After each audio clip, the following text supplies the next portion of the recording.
Mas daí eu falo que essa questão aí tem que ser, é questão legal.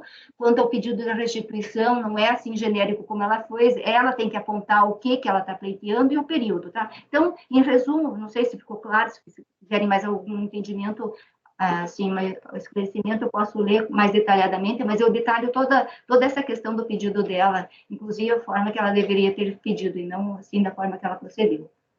Para mim, o cerne da matéria está na questão da não apresentação do laudo médico oficial, que é matéria simulada e prevista em lei, a gente não tem como escapar dela, e ainda a contribuinte está reiteradamente sendo informada de que precisa e fica apresentando relatórios de exame ou relatórios médicos particulares que sabe que até não ajudariam, mesmo ciente disso, ela ainda continua repetindo a mesma coisa. Nesse sentido, a conselheira Débora vota por negar provimento ao recurso formulado pela senhora Maria Aparecida Sodré, no item 108 da nossa pauta. Alguém quer fazer alguma consideração? Só, Débora, isso de folha 10 é o quê? Só para eu entender. Como que é? Esse atestado de folha 10 aí é só da Unimed mesmo, né? Pelo que eu entendi. Não é de unidade de saúde pública, ela traz só laudos, ela traz, anexa lá, e é tudo laudo particular.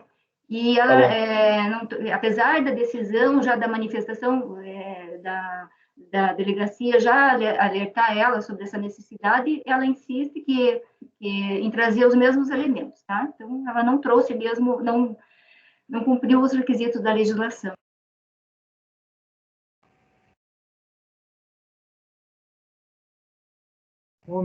Débora, esse documento de folhas 10 é de um órgão oficial, Ministério da Saúde, Estado de São Paulo, município de Bauru, Unidade Básica de Saúde.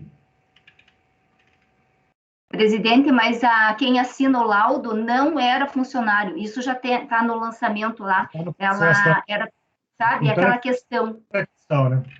Sabe, foi a questão, então já foi abordada, ela teria que ir lá substituir, pegar, porque era uma pessoa que não estava vinculada com aquela unidade de saúde.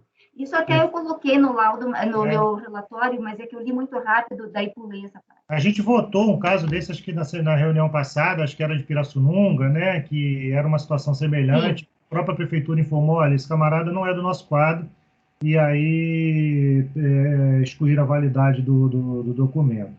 Ok, senhores. Então, nesse sentido, vou passar a coleta de votos. Por favor, conselheiro Daniel, como vota?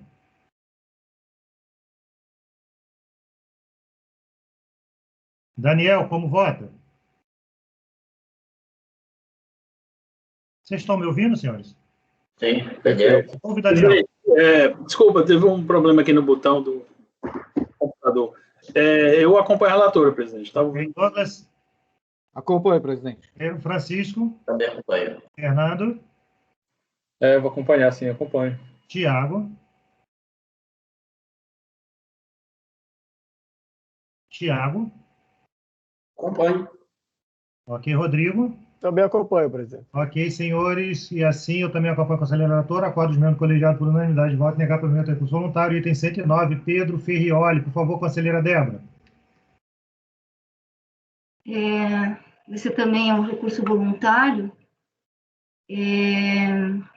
da decisão da RJ, né, que manteve o crédito tributário, o lançamento rendimentos indevidamente considerados como isentos, por na comprovação da moléstia. Ele apresentou impugnação, alegando ser isento o rendimento recebido da fonte aqui Bradesco, por se tratar de aposentadoria, reforma pensão e suas respectivas complementações. Tá? A DRJ julgou a impugnação improcedente, sob o argumento do contribuinte não reunir, né?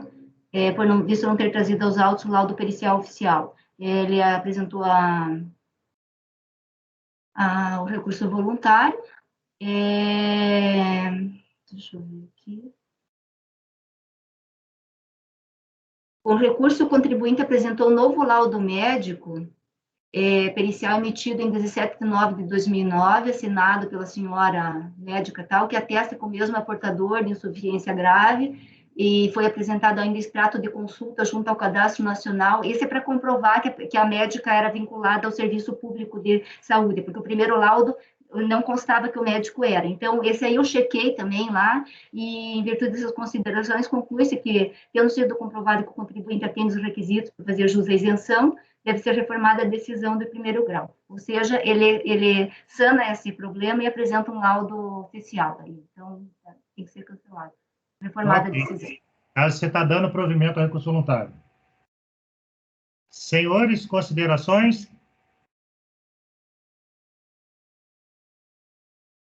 Então, vamos ao voto. Daniel, como vota? Acompanho. Douglas? Acompanho, presidente. Francisco? Acompanho. Fernando? Acompanho, presidente. Tiago? Acho que caiu, né? Acompanho, presidente. Ok. Rodrigo? Acompanho também, presidente. Ok, senhores. Também acompanha a conselheira relatora. Acorde membro do colegiado, por unanimidade de votos, em dar provimento ao recurso voluntário do contribuinte Pedro Ferrioli. Próximo processo, Renildo Albuquerque Silva, 110. Conselheira Débora, por favor. Aqui também, no caso, houve um lançamento de rendimentos recebidos acumuladamente. A infração foi a quantidade de meses que foi alterado de 235 para 112, que daí resultou no imposto a pagar, um imposto, né? E a contribuinte daí apresentou a impugnação. Daí aqui eu transcrevo o que foi apurado na revisão da declaração, que daí foi apurado um saldo de imposto a restituir de 4.363. Ela foi cientificada do lançamento e apresentou a impugnação. A DRJ julgou a impugnação improcedente, que o contribuinte não comprovou apenas os 112 meses, e daí no recurso voluntário, ela alega ser portadora de moléstia grave. Tá? Então, a DRJ manteve, né, porque a contribuinte comprovou apenas 112 meses, referente aos rendimentos recebidos acumuladamente, e não há como concluir de forma inequívoca, com base na documentação apresentada, que os rendimentos recebidos acumuladamente são referentes a proventos de aposentadoria, reforma ou pensão, e ser incabível qualquer pronunciamento nessa instância a respeito do pedido da interessada para seja revisto o imposto de renda retido nos rendimentos tributáveis do 13º salário. Daí ela já aproveita e pede também a restituição desses valores, porque ela alega ser portadora de moléstia grave e ela lançou como tributável na declaração. Então, ela apresentou o recurso voluntário, então ela se insurge contra a decisão de primeira instância, que não reconheceu o direito de isenção dos rendimentos recebidos acumuladamente no ano calendário de 2017, negando o pedido de restituição do valor do imposto de renda retido no valor de 101 mil, né? E dos valores do imposto de renda na fonte de 9.489 incidentes sobre rendimentos tributáveis e de 798 sobre o 13º salário, ambos da fonte pagadora com esse número de CNPJ. Os documentos apresentados à fiscalização e com a impugnação não há como forma de concluir, né? Isso já li. No recurso, a recorrente reitera tais pedidos e também o argumento de preencher os requisitos previstos na legislação para fazer jus à isenção, uma vez que os rendimentos recebidos acumuladamente são decorrentes de pensão e portadora de moléstia grave. Com vista da revisão da declaração da contribuinte, se deu exclusivamente em relação aos valores declarados de rendimentos recebidos acumuladamente, tendo sido constatada a informação inexata da quantidade de meses. Em relação ao pedido de restituição, agora, eu tenho uma dúvida aqui, porque a partir de 2014, o pedido de restituição sobre o 13º salário é feito através da declaração. A DRJ, ela falou que não, estava fora do litígio, então ela não estava conhecendo essa parte, então cabe à unidade de origem entender se cabível a análise da solicitação da interessada. Eu gostaria de saber, presidente, se é isso mesmo, porque eu acho que está fora do litígio, então a gente não pode conhecer nessa fase, porque se ela já pediu isso de uma outra forma, porque a forma de pedir seria através da declaração, e se ela não consegue na declaração, daí faz um pedido através de um pedido de devolução, de restituição. Sim. Então, por isso, a minha lógica foi no sentido de manter essa decisão da primeira instância, e daí a unidade, a contribuinte, ou faz esse pedido, ou a unidade daí faz, através de uma revisão de ofício, verifica essa possibilidade, né? Porque quanto aos demais requisitos, eu pesquisei esse processo judicial e realmente até eu transcrevo aqui, ó, aqui em relação aos rendimentos civis. Posso continuar? Sim, eu estou falando, você colocou aqui a consulta, né, que mostra para você apontar e ela preenche os requisitos, então eu entendo que ela faz jus, no caso, a essa isenção que ela está pleiteando, então eu entendo que deve ser excluído da tributação esses rendimentos recebidos acumuladamente. E daí aquela questão do 13º, como está fora do litígio, daí cabe a unidade, né? Eu não sei se eu colocaria aqui na conclusão, porque eu coloquei lá no meio do voto daí. Eu acho que a DRJ está certa, porque isso é uma autuação que a contribuinte não pediu nada, uma autuação decorrente voltada exclusivamente para a questão do RRA, e que você está falando assim, a autuação é improcedente. E aí ela está aproveitando o bojo para tratar. Você pode colocar no final, né, devendo a unidade administrativa, conforme já informado pela DRJ, tratar a questão relacionada ao pleito relacionado, que foi incluído no recurso voluntário, mas que não está dentro da lide, de pedido de restituição dos valores do imposto retido da fonte incidente sobre o 13º. É possível sim. Ela pode até, de repente, já ter recebido. É isso que eu pensei, porque a gente não sabe, né? Pode ela ter pedido lá e a gente dá em duas vezes. Ok. Senhores, considerações, conselheira relatora. Neste caso, identificou que a contribuinte apresenta tem direito à isenção e os rendimentos que ela recebe decorrem de uma ação judicial em que ela recebeu diferença de aposentadoria. Então, nesse sentido, ela dá provimento parcial ao recurso voluntário para excluir de tributação o rendimento recebido acumuladamente. Então, alguém quer fazer alguma consideração? Então, só uma breve questão. Sobre essa questão do ação judicial, eu me perdi um pouco. Ela você reconhece que ela tem algum direito, mas já que não é objeto desse processo, só vai citar para a unidade preparadora, não? É que quando ela fez o recurso, ela falou assim, olha, que é raro aí na minha declaração tributar o meu imposto de renda retido da fonte, mas eu sou isenta. Então, eu sou isenta por moléstia grave. Então, cancela a autuação e me devolve também o valor retido sobre o 13º. Que aí a DRJ falou, essa parte não está dentro do litígio, porque não compôs o lançamento. E aí a Débora está caminhando no mesmo sentido, ela está indeferindo essa parte, por isso que ela está dando provimento parcial e está reconhecendo o rendimento, todo o rendimento como rendimentos isentos e não tributáveis. Mas por que RRA, então? Porque ele foi recebido acumuladamente. A questão, Débora, é só que nesse caso... É só dar isenção, não? Do rendimento? É que ela tributou como rendimento tributável, mas essa ação judicial é decorrente de pensão e aposentadoria, né? O RRA é quando é tributável. Em vez de tributar tudo por caixa, tributa por competência. Sim. Se a gente está declarando que os rendimentos que ela recebeu são isentos, simplesmente são isentos. Onde que entra o RRA nessa história aí? Eu não entendi. Porque aqui, todo rendimento que está sendo discutido é RRA. A autuação foi só para RRA. A autuação foi o seguinte, você errou nos meses, na quantidade de meses do dia recebido acumuladamente. Não era 150, era só 100. Aí, com isso, aumentou, deu valor a pagar, ou diminuiu a restituição, e ela pegou e ela está falando assim, todo rendimento recebido a título de RRA é isento, e, portanto, o valor que for retido sobre esse rendimento vai acabar aumentando a declaração dela. Agora, Débora, tem uma coisa. Quando você faz isso, você está sujeita a dar mais do que o contribuinte está pedindo na autuação.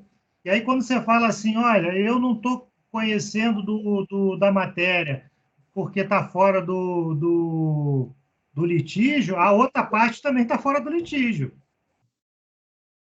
A parte que ela tributou sobre aquela primeira quantidade de tempo, entendeu? Porque ela mesma que colocou uma quantidade e não aceitaram a quantidade.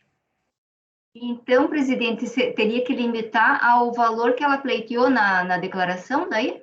Aos 70? É porque, na verdade, o que está acontecendo é isso. Então, por exemplo, se ela tinha pleiteado uma restituição de 10, por exemplo, porque teve 15 retido na fonte e calculou 5 de imposto, agora, a rigor, eu não sei como que seriam esses valores. Agora, a rigor, todo esse valor acabaria sendo restituído. E quando, na verdade, a gente não sabe o que aconteceu já, tanto quanto não sabe o que aconteceu em relação à RRA, ao 13º, se ela já pediu isso de outra forma e tudo mais. Se declarar é tudo isento no... Eu acho que aqui o melhor seria... O que foi, Thiago? Eu estou completamente perdido nesse ponto. Por quê? Para mim, ou declara isento ou não declara isento. Eu não estou entendendo isso. Esses outros pontos. Ou considera investimento isento ou não. Não é isso a discussão? Não.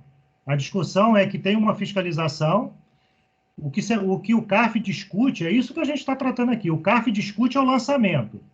O lançamento não falava em nada. Isso é uma matéria nova, que é a questão da isenção por moléstia grave, porque a contribuinte declarou o rendimento como tributável.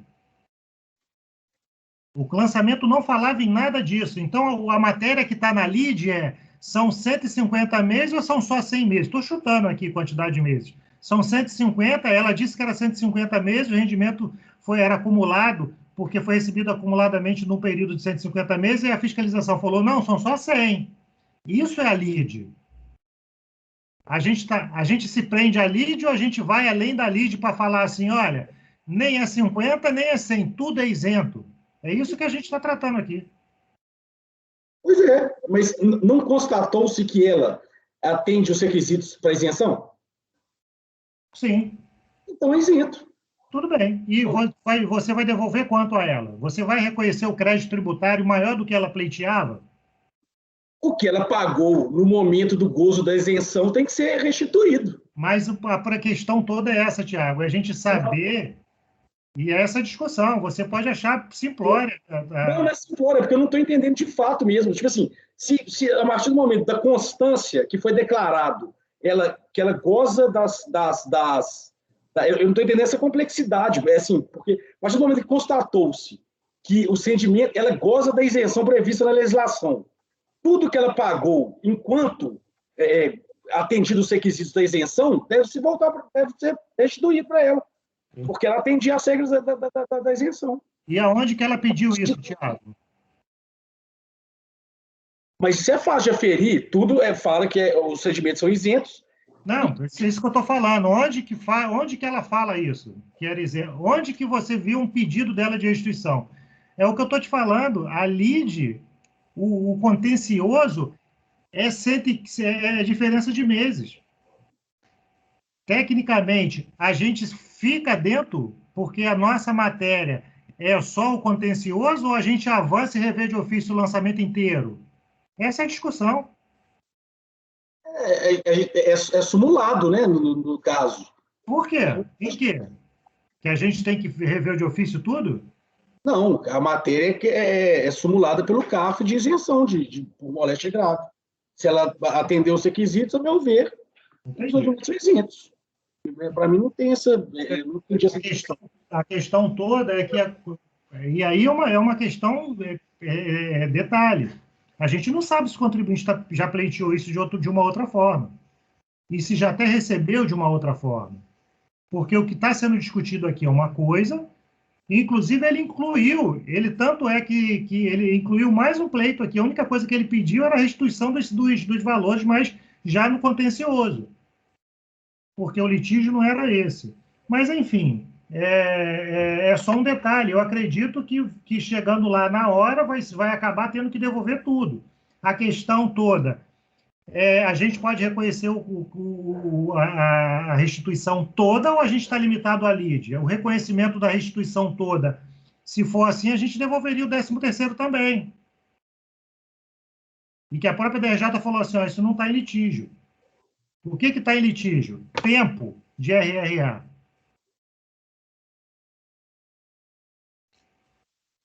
E aí a gente fala assim, olha, você está discutindo, beleza, só que eu só estou mostrando para a conselheira, olha, esse assunto o contribuinte não puxou lá na hora, é o que a gente está discutindo aqui. E agora, como fazer? Se ele declarou um valor tributável, e agora a gente vai falar assim, olha, está tudo errado, você tem que, na verdade, receber tudo de volta. Eu acho que não é nada demais fazer isso nesse caso em particular, mas por questão só de tecnicidade do que se fazer, do que a unidade responsável pela administração do tributo vai fazer. É por isso que a gente está comentando. Não é um auto de infração, né? É uma manifestação de conformidade e que a lide, para mim, é essa. Não é um auto de infração, uma notificação de lançamento. É uma exclusivamente para lançar essa... Mas o valor do imposto retido aqui sobre essa RRA foi de 101 mil. Ela estava pleiteando 80 mil. De restituição. Ah, não, eu confundi o processo aqui, peraí.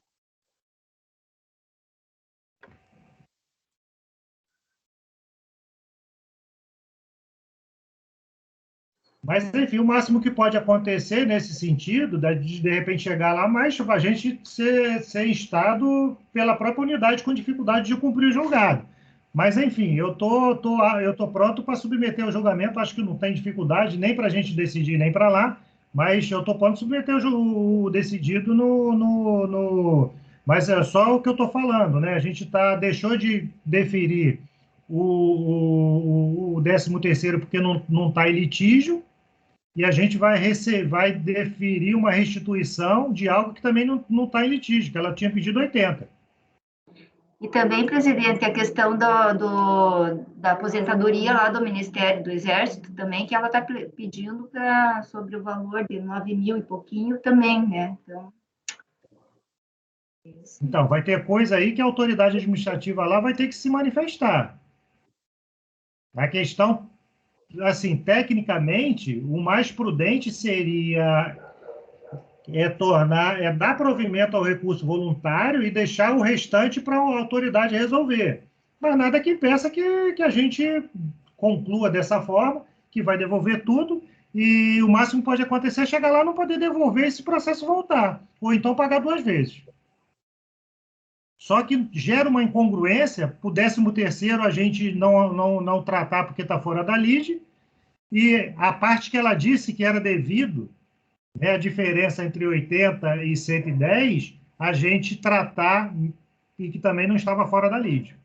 É só que acaba gerando uma incoerência dentro dessa questão toda. Aqui é o final, para a conclusão do voto da Débora, diz que voto estudar provimento parcial para excluir da tributação o RRA, né? Sim, é o que ela está colocando. Aí vai ter que refazer o cálculo, e aí que gerou a dúvida. Vai refazer o cálculo e vai gerar um resultado melhor para o contribuinte do que aquele que ele pleiteou na declaração e que foi a declaração que gerou aqui o litígio, né? O litígio fiscal. Presidente, mas nesse caso, quando a unidade for fazer a execução do acórdão, ela só pode liberar o que foi pleiteado. Então, essa parte que ela não pediu, que foi tributável... Não, ela vai liberar o que a gente falar que tem que ser liberado. A menos que ela encontre dificuldade para cumprir o julgado. Aí ela vai embargar e a gente vai analisar a partir daqueles argumentos que ela trouxe no embargo. Eu só estou comentando. Quando ela pede 80 e a gente está deferindo 110, a gente está indo, porque a gente está discutindo a autuação, a notificação. A gente está tratando de coisa que não está no litígio. E ainda, a gente e aí a gente entra em contradição com o argumento de não tratar do 13º, porque não está em litígio. Entendeu?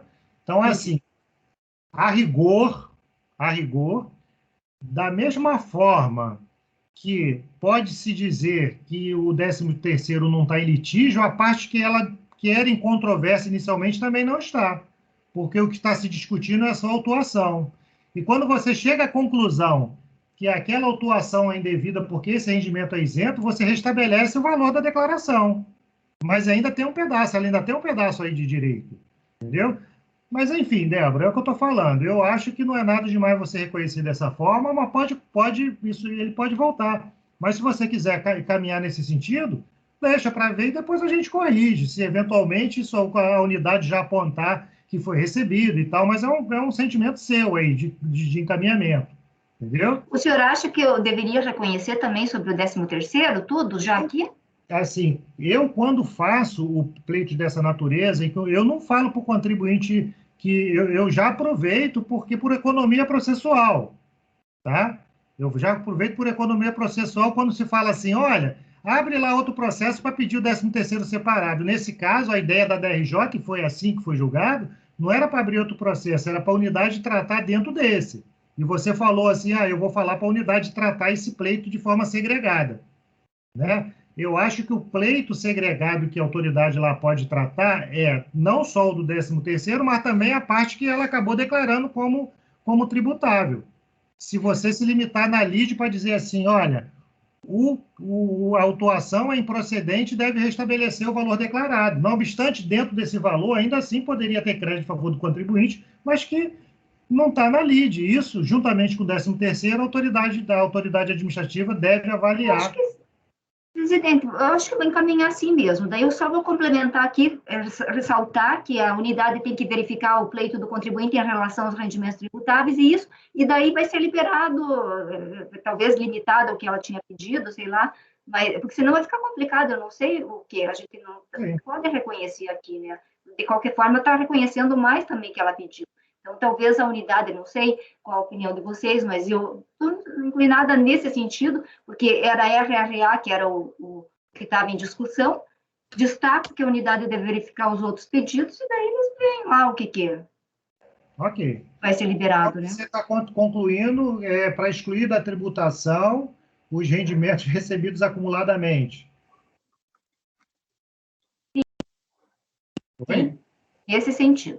E daí, em relação aos demais, eu vou destacar aqui também, no último tópico aqui, devendo ser observado o pleito do contribuinte em relação aos rendimentos tributáveis e o 13º.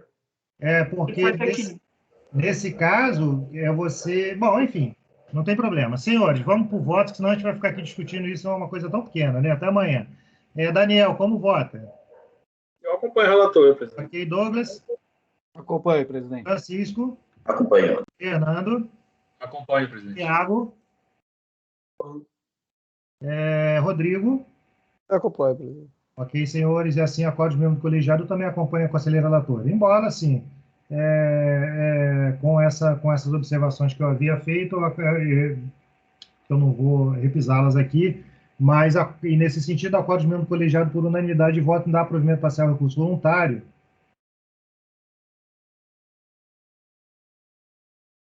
O provimento parcial é por conta de não estar aqui o 13º, não é isso?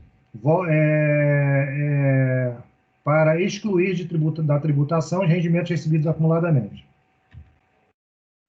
O 13º e aquela parcela do rendimento tributável que ela declarou, que ela estava pleiteando, né? Mas aí é só, como o senhor colocou. Você vai destacar em separado. Senhores, processo 111, Ricardo Pessoa dos Santos. Conselheira Débora, por favor. Esse aqui também é um recurso voluntário, e a questão aqui é do ano calendário de 2012 e refere-se às infrações de dedução indevida de previdência privada e IPFAP, dedução indevida de dependentes, despesas médicas, previdência oficial, relativa a rendimentos recebidos acumuladamente, e relativo ao número de meses relativos aos rendimentos. O contribuinte foi cientificado do lançamento, apresentou a impugnação, a DRJ julgou parcialmente procedente, acolhendo o montante a título de despesas médicas comprovadas pelo contribuinte. Ele interpôs o recurso voluntário. Aqui, a questão aqui é que ele alega ser portador de moléstia grave e apresenta...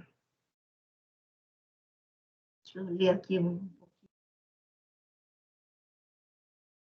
que ele afirma que restou sobejamente comprovado no processo administrativo que ele tem uma patologia e que seu início se agravou durante a atividade judiciante, tratando-se de doença psiquiátrica crônica envolvendo a deterioração, tá? E deixa eu ver. Ele apresentou, assim, são 3 laudos. No primeiro laudo, o médico apresentado, que o quadro apresentado pelo investigado é moléstia profissional, autorizar, pois, a concessão da aposentadoria com proventos integrais. Melhor eu ler, porque não adianta pular muita coisa.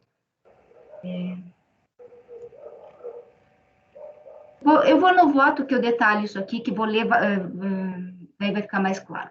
Então, o contribuinte, então, ele não houve manifestação expressa em relação às deduções de previdência privada FAP, dependentes e despesas médicas, limitando-se a insurgência do contribuinte tão somente em relação aos seguintes pontos: a aposentadoria por invalidez decorreu de moléstia profissional, a isenção de imposto de renda sobre os proventos de aposentadoria por invalidez decorrente de moléstia profissional, retroação da isenção sobre proventos com reconhecimento de crédito a ser restituído, e a multa de ofício foi aplicada de acordo com a legislação vigente, entretanto, inexistiu a infração.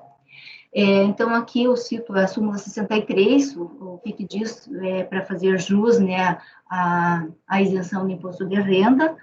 A relação do inciso 14 prevê as situações em que os proventos de aposentadoria ou reforma são isentos, né, que motivada por acidente de trabalho em serviço, ou quando os proventos de aposentadoria ou reforma forem percebidos por portadores de moléstia grave, devidamente atestada em base de conclusão de medicina especializada.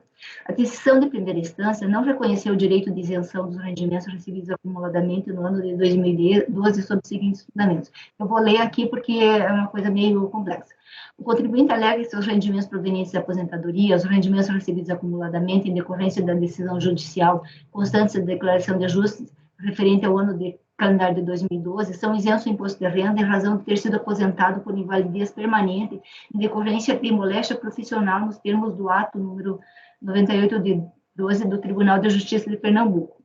Observe-se que a lei exige o preenchimento cumulativo dos 2 requisitos, que eu já tinha lido, né? A doença, atestado e rendimento de aposentadoria, reforma ou pensão, e o beneficiário de tais rendimentos seja portador de moléstia nela especificada. Consta dos autos 4 laudos periciais. O primeiro foi emitido em 19/10/2011 pela médica psiquiatra Sônia Maria Paes de Andrade, conclui que o contribuinte é portador de episódio depressivo não especificado, sendo expressamente necessário o afastamento das atividades profissionais, seja por prorrogação de licença ou por aposentadoria. Trata-se de um laudo pericial particular não emitido por serviço médico oficial, como exige a legislação acima transcrita.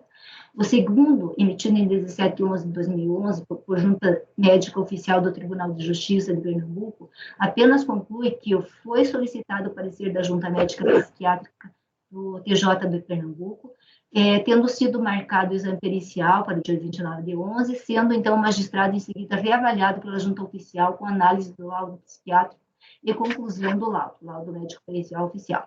O terceiro, emitido em 12/12/2011 por Junta Médica Oficial do Tribunal de Justiça de Pernambuco, corrobora com o parecer da Junta Médica Psiquiátrica do TJ de Pernambuco, que indicou aposentadoria por invalidez e reforma com o CID em questão, que o CID em questão não se enquadra dentre as hipóteses previstas no parágrafo 5º do artigo 34 da Lei Complementar Estadual número 28, acrescida pela Lei Complementar número 79.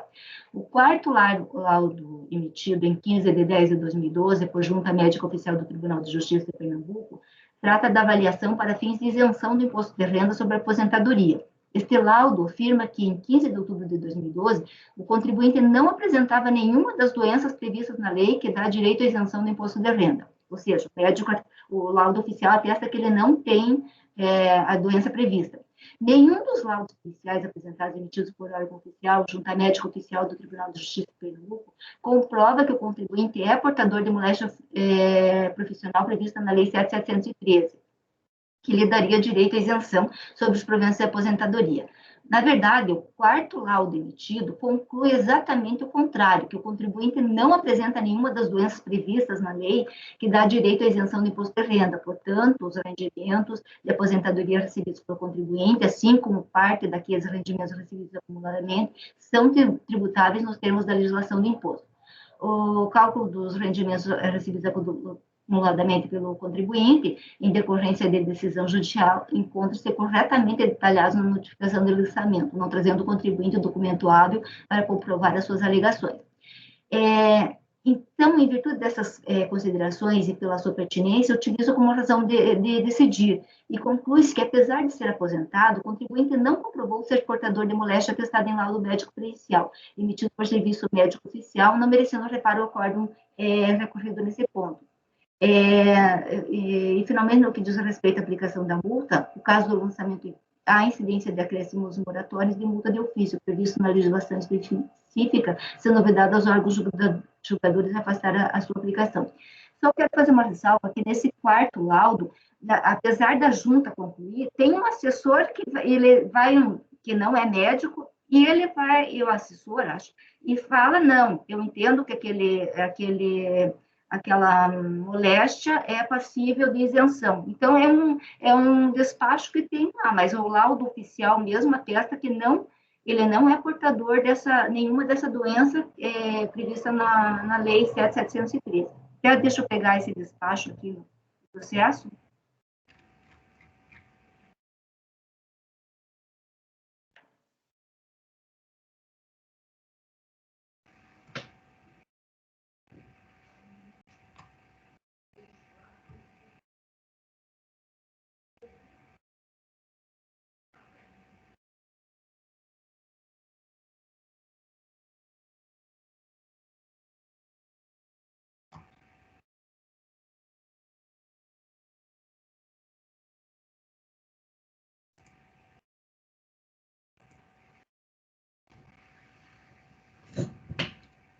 É concluída aí essa questão em folha 161, e ele fala que, à vista de tais fundamentos, apesar da informação da junta médica oficial de que o magistrado não apresenta nenhuma das doenças, verifica que o requerente se enquadrou no requisito legais para isenção do imposto de renda, considerando a decisão da Corte Especial, moléstia profissional, portanto, opino pelo deferimento do pedido. Isso aqui foi um parecer que foi submetido à apreciação superior por uma assessoria, lá, Ana Paula Lemos. E aí, em seguida, em folha 162, tem a decisão, passa a decidir. Presidente em exercício.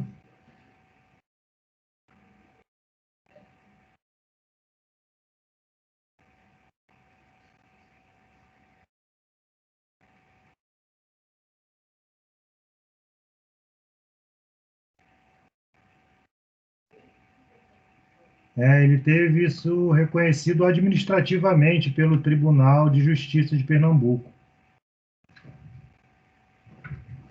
falando que a questão aqui era moléstia profissional, mas o próprio tribunal se contradiz com um documento de folha 115,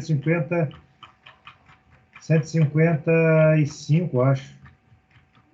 Presidente, eu já tive a oportunidade de analisar um outro caso, que ele também foi por depressão aqui. E eu fiz até uma pesquisa, e essa depressão, ela não é uma moléstia considerada profissional. Até tem um entendimento do Tribunal do Trabalho que está considerando, mas, para fins do imposto de renda, ela não é considerada como moléstia profissional. Então, nesse sentido, e baseado naquele outro processo, eu também, estou indeferindo esse aqui.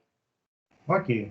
Senhores, conselheira relatora, negando o provimento ao recurso voluntário formulado pelo senhor Silvio de Mello, por entender que, a partir de laudo que expressa... Ricardo, não? Oi? A gente está vendo de Ricardo, não... Ricardo Pessoa dos Santos, que expressamente aponta que o contribuinte não tem nenhuma moléstia que dá direito, e embora tenha no processo uma decisão administrativa que acabou reconhecendo essa isenção internamente lá, mas, ou seja, o laudo, que é o documento que deve apresentar, ele aponta expressamente de que ele não tem doença que lhe desse direito à isenção. Então, alguém quer fazer alguma consideração? Só que a interpretação da isenção é restrita, então, enfim. Sim, a interpretação é restrita. Restrita, né? Precisaria como diz a lei, o laudo médico, né? E aqui não é laudo, aqui é o... É o laudo que aponta. Pois não, Tiago? A questão é essa aí, falta de laudo. Então, como vota Daniel? Conselheira negando provimento a recurso voluntário? Eu acompanho, presidente. Douglas? Acompanho, presidente. Francisco? Acompanho. Fernando? Acompanho, presidente. Tiago? Acompanho. Rodrigo? Me acompanha, presidente. Ok, senhores, eu também acompanho sem acolhimento do colegiado por unanimidade de negar o provimento a recurso voluntário formulado pelo senhor Ricardo Pessoa. Próximo processo. Temos apenas 2 processos para concluir essa... Não, um processo, só esse último processo. Débora, último processo. Esse processo também... Eu posso começar, presidente? Por favor. Também é um pedido aqui de restituição de imposto de renda sobre o 13º salário dos anos calendários de 2010 e 2011. Ele argumenta que ele é portador de moléstia grave atestada em laudo pericial. O pedido inicialmente foi indeferido. Eu já estou ali no voto, porque está bem sintético isso aqui. Então, é só a questão do laudo, que ele apresenta um laudo, né, do documento apresentado não atender a exigência legal para o reconhecimento da isenção, conforme o despacho decisório da DERAP, lá, em São Paulo. Na manifestação de inconformidade, o contribuinte alega que a mesma documentação ora apresentada foi aceita e liberou retificações e declarações de ajuste anual dos anos de 2008 a 2012, de modo que não deveria ter entendimento antagônico entre 2 análises da mesma documentação. A decisão de primeira instância decidiu pela improcedência da manifestação, sob o fundamento que os documentos apresentados pelo manifestante não comprovam a sua condição de portador de moléstia grave nos moldes exigidos pela legislação de imposto de renda. No recurso, o contribuinte reitera os argumentos apresentados na manifestação e apresenta a cópia de novo laudo pericial emitido em 11/12/2018 e diversos atestados, declarações e relatórios, porque é isso que a decisão de primeira instância diz, que não vieram esses documentos. Daí ele anexa todos esses documentos com o intuito de comprovar que é portador de moléstias graves em acompanhamento clínico devidamente identificado e constantes as relações zaradas na legislação que prevê isenção. Daí essas 2 doenças, né?